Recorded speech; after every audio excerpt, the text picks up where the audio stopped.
ganun po kasi umasta tong gobyerno natin eh. Yun ang problema. Sapagkat, ang klaro po dyan ay walang nilabag na batas si Congressman Tevez sa Timor-Leste at ang kanyang pagkakustudiya ay dahil lamang sa request ng ating pamahalaan. Attorney, una nyo nasabi dati na yung red notice list, hindi otomatiko na arrest warrant. Pero ito po, na-arresto na yung kliyente. Ano po ang reaksyon nyo roon? Hindi, ang sinasabi ko, hindi porket pina-aresto mo ay aarestuhin.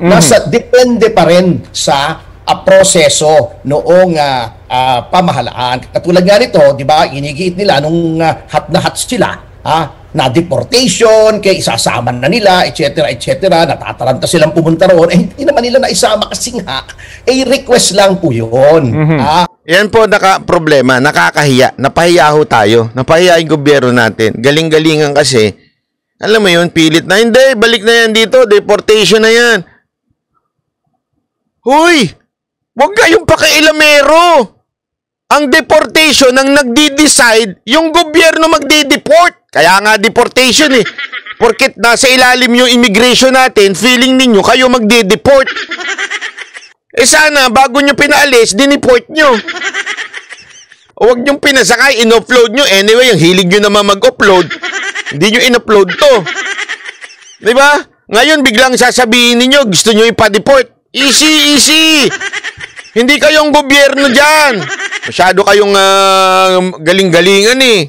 Kasi naman yung pamahalaan natin, mga abogado pa namang ito, na alam naman nila yung constitutional presumption of innocence na meron din sa Timor-Leste. Tira del tira. Kasi, alam mo naman yung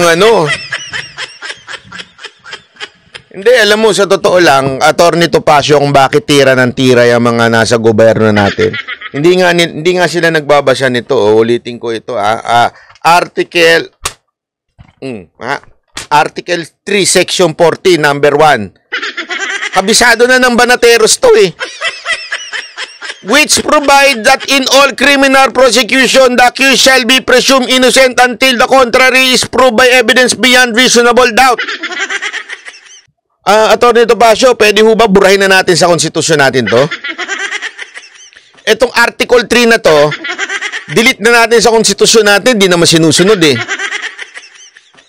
Di ba? Palitan na lang natin tong Article 3. Lagay na natin yan. When you are accused, you have to prove yourself innocent. Ganun na lang.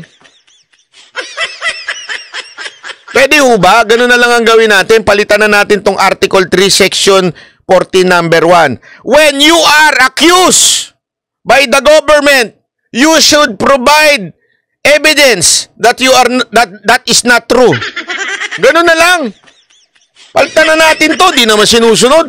Sayang lang yung pagka-print nyo sa mga lobooks nyo. Kung hindi rin naman susundin. Si Kabutas magpalit, oo, pwede yan. Batas ninyo, ganun.